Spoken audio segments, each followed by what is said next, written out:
Book కనపడాలా? ఈ amount అంతా మీకు తెలుసు కదా, 40 lakhs for assembly constituency, 95 lakhs for parliament, అది తెలుసా? Festival of democracy election already మనకి మార్చి 16వ డేట్ లో మనకి అనౌన్స్మెంట్ అన్నది ఎలక్షన్ కమిషన్ ద్వారా చేయడం జరిగింది. రేపు ఏప్రిల్ 18th కి గెజెట్ నోటిఫికేషన్ మనకు ఇవ్వడం జరుగుతుంది. So April 18th gazette notification ఇచ్చిన డేట్ నుంచి మనకి నామినేషన్స్ అనేది ఫైల్ అవ్వడం జరుగుతుంది. ఏలూరు పార్లమెంటరీ కాన్స్టిట్యున్సీ మరియు 7 అసెంబ్లీ కాన్స్టిట్యున్సీలు అన్నింటిలో కూడా రేపు నుంచి నామినేషన్స్ పేపర్స్ అన్నది కలెక్ట్ చేసుకోవడం జరుగుతుంది. బ్రాడ్ గా మీకు ఫుల్ డీటెయిల్స్ చెప్పే ముందు ఏలూరు డిస్ట్రిక్ట్ సంబంధించిన ఓటర్ ప్రొఫైల్ మరియు ఇతర ప్రొఫైల్ బ్రీఫ్ గా చెప్తాను. దాదాపు 16,34,000 మంది ఓటర్స్ ఇప్పటికి రిజిస్టర్ అయి ఉన్నారు ఏలూరు డిస్ట్రిక్ట్ లో. వీళ్ళు 1744 పోలింగ్ స్టేషన్ లో వాళ్ళ ఓటు హక్కుని వినియోగించుకుంటారు. దీనికి కావాల్సిన అన్ని అరేంజ్మెంట్స్, పోలింగ్ స్టేషన్ సంబంధించిన అరేంజ్మెంట్స్ అన్ని కూడా ఆల్రెడీ చేయడం జరిగింది. మరియు ఓటర్ లిస్ట్ లో ఈ నెల 15వ తారీఖు 15th ఏప్రిల్ దాకా వచ్చిన అప్లికేషన్స్ ఏది ఉన్నాయో అది అన్ని కూడా ఫార్మ్ 6 అప్లికేషన్స్ ఏది ఉన్నాయో అది అన్ని కూడా డిస్పోజ్ చేయడం జరుగుతుంది. ఫార్మ్ 7 and 8 అనేది ఆల్రెడీ ఫ్రీజ్ అయిపోయింది.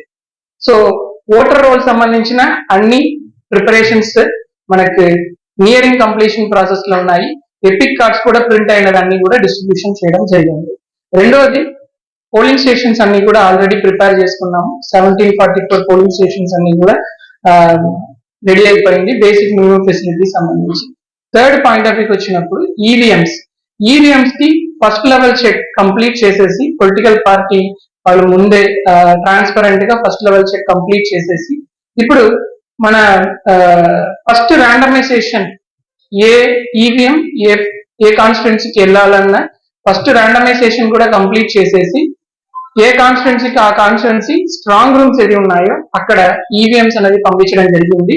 పొలిటికల్ పార్టీస్ ముందు ఆ ఈవీఎంస్ అనేది కూడా స్ట్రాంగ్ రూమ్ లో పెట్టి సీల్ చేసి central police force CRPF, CISF ఎవరు ఉన్నారో వాళ్ళు సెక్యూరిటీ ప్రొటెక్షన్ లో ఈవీఎంస్ అనేది కూడా పెట్టడం జరిగింది. సో ఒకవైపు ఎలక్టర్ రోల్ రెడీ చేసుకున్నాము, రెండోది పోలింగ్ స్టేషన్స్ రెడీ అయింది, మూడోది ఈవీఎంస్ కూడా రెడీ చేసుకున్నాము. Now we're in the process of actually started receiving the nomination papers from tomorrow onwards. So nomination papers కి వచ్చినప్పుడు పొలిటికల్ పార్టీ క్యాండిడేట్స్ తరపు నుంచి అంటే పొలిటికల్ పార్టీ తరపు నుంచి ఒక పర్సన్ కి ఆల్రెడీ ట్రైనింగ్ అనేది ఇవ్వడం జరిగింది. వాళ్ళు ఏ ఫామ్ లో నామినేషన్ పేపర్ ఫైల్ చేయాలి, ఫామ్ 26 కింద అఫిడవిట్ ఫైల్ చేయడం, తర్వాత ఏ అండ్ బి లో పొలిటికల్ పార్టీ సంబంధించిన ఎండోర్స్మెంట్ ఏది ఉంటాయో అది సైన్డ్ కాపీ సబ్మిట్ చేయడం, ఇవన్నీ కూడా వాళ్ళకి తరోగా ఆల్రెడీ ట్రైనింగ్ ఇవ్వడం జరిగింది. రేపు నుంచి morning 11 AM to 3 PM nomination papers అన్ని రిటర్నింగ్ ఆఫీసర్స్ అసెంబ్లీ కాన్స్టిట్యున్సీ వాళ్ళ కార్యాలయంలో మరియు పార్లమెంటరీ కాన్స్టిట్యున్సీ రిటర్నింగ్ ఆఫీసర్ గా కలెక్టరేట్ లో ఇక్కడ నామినేషన్ పేపర్స్ తీసుకోవడం జరుగుతుంది. సో ఈ నామినేషన్ పేపర్స్ ఫైల్ చేయడానికి వచ్చినప్పుడు మినిమం 3 వెహికల్స్ మాత్రమే పర్మిషన్ ఇవ్వడం జరుగుతుంది 100 మీటర్ పరిధిలో. మీకు రిటర్నింగ్ ఆఫీసర్ ఆఫీస్ ఎక్కడ ఉందో అక్కడ నుంచి 100 మీటర్ పరిధి లోపల 3 వెహికల్స్ మాత్రమే పర్మిషన్ ఇస్తారు. మిగతా వెహికల్ ఏదైనా ఉంటే 100 మీటర్ అవతల సైడ్ పార్క్ చేసేయాలా. మరియు రిటర్నింగ్ ఆఫీసర్ ఛాంబర్ లోపల ఎంటర్ అయ్యేది 1+4 అంటే క్యాండిడేట్ ప్లస్ 4 మొత్తానికి 5 మంది మాత్రమే రిటర్నింగ్ ఆఫీసర్ ఛాంబర్ లోపల ఎంటర్ అవ్వడానికి పర్మిషన్ ఇస్తారు. ఒక candidate 4 nomination papers maximum file చేసుకోవచ్చు. స్క్రూటినీ టైంలో ఒక పేపర్ కన్సిడర్ చేసి మిగతా 3 నామినేషన్ పేపర్స్ పక్కన పెట్టడం జరుగుతుంది. ఇది బేసికలీ రికగ్నైజ్డ్ పొలిటికల్ పార్టీ అయితే నేషనల్ ఆర్ స్టేట్ వాళ్ళు ఒక్క ప్రపోజర్ మాత్రం వాళ్ళు నామినేషన్ పేపర్ లో పెడితే సరిపోతుంది.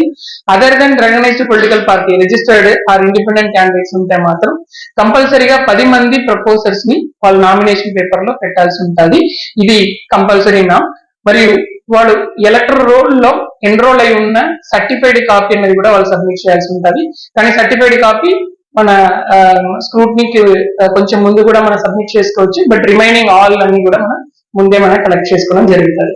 సో ఇలాగా scrutiny last date of filing of nomination 25, ఆ రోజు తర్వాత నెక్స్ట్ డే 26వ తేదీకి మనకు ఆ డేట్ లో స్క్రూట్నీ ఆఫ్ నామినేషన్ జరుగుతుంది.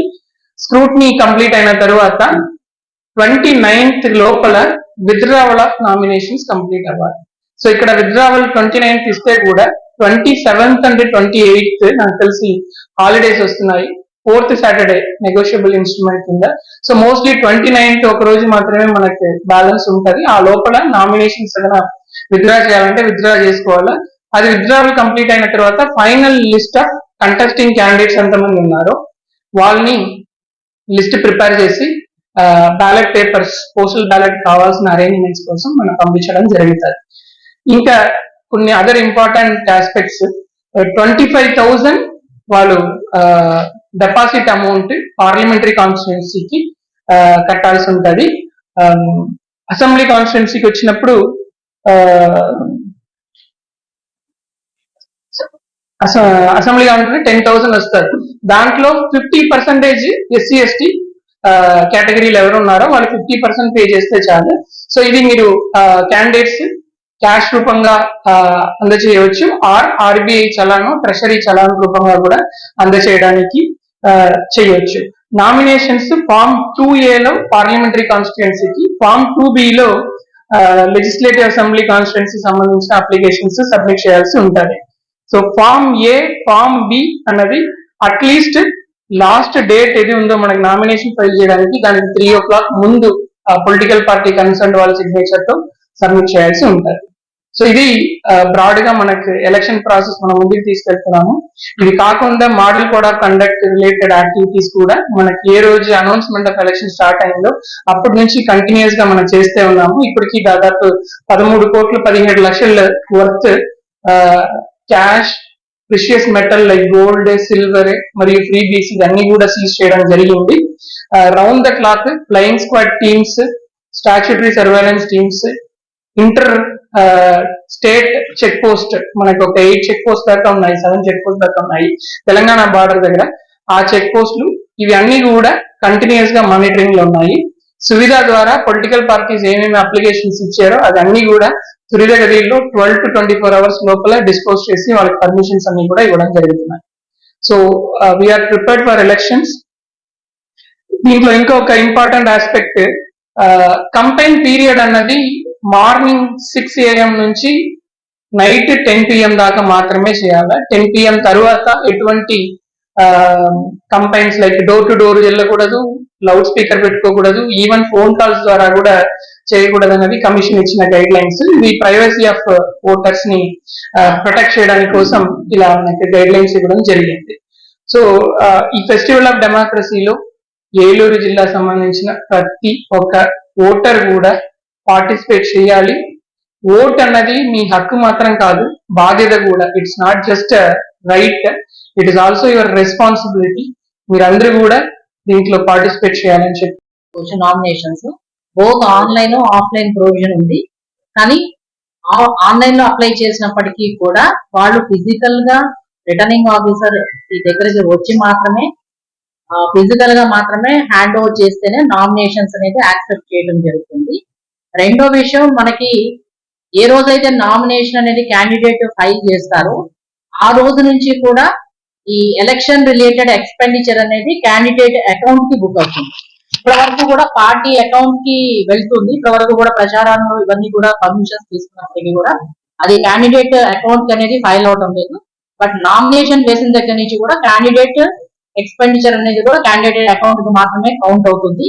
సో మాక్సిమం లిమిట్ ఎంత అయితే ఉందో అంత లిమిట్ వరకు కూడా డే టు డే అనేది మానిటరింగ్ అనేది రిజిస్టర్స్ అనేది ప్రాపర్ గా కూడా క్యాండిడేట్స్ అనేది మెయింటైన్ చేసుకోవాలి.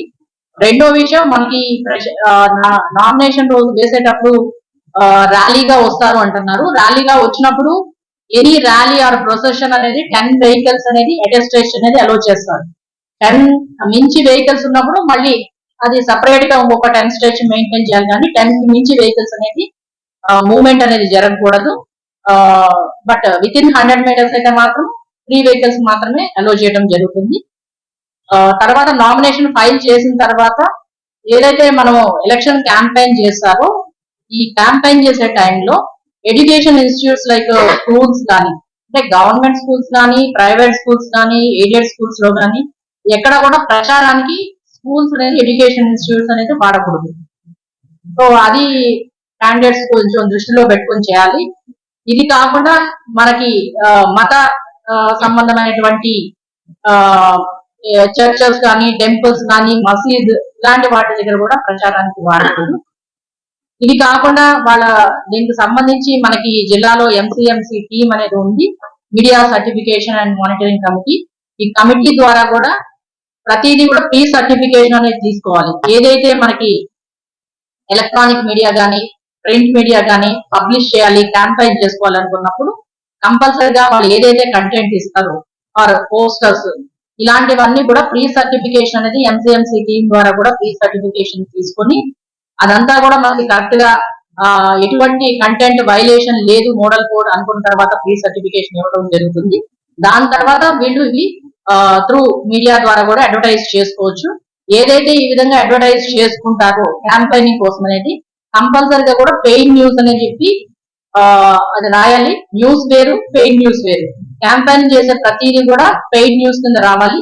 పోస్టర్స్ ఏదైతే పబ్లిష్ చేస్తారో పోస్టర్స్ లో కూడా పోస్టర్ ఎవరైతే పబ్లిషర్ నేమ్ డీటెయిల్స్ అనేది కూడా పోస్టర్ లో కూడా కంపల్సరీగా కూడా పబ్లిష్ చేయాలి.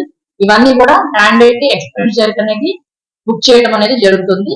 అండ్ ఈ ప్రీ సర్టిఫికేషన్ తీసుకునేటప్పుడు కూడా డిఫరెంట్ కంటెంట్స్ అనేది తీసుకోవడం జరుగుతుంది. ఎక్కడా కూడా ఎవరు కూడా ఇండివిజువల్ గా వ్యక్తిగతంగా ఒకరిని దూషించడం కానీ, అంటే ఎలక్షన్ రిలేటెడ్ కాకుండా, లేదు అంటే కనుక ఎటువంటి కమ్యూనల్ ఇష్యూస్ కానీ, లేకపోతే రిలీజియస్ ఇష్యూస్ కానీ ప్రొవోకేట్ చేసే విధంగా కానీ, law and order issues create చేసేటట్టుగా కానీ ఇటువంటి అంశాలు ఏవి కూడా లేకుండా కూడా ప్రచారం చేసుకోవాలి. సో దీనికి సంబంధించి ఇవన్నీ కూడా గైడ్లైన్స్ అని కూడా ఎలక్షన్ కమిషన్ నుంచి ఇవ్వడం జరిగింది.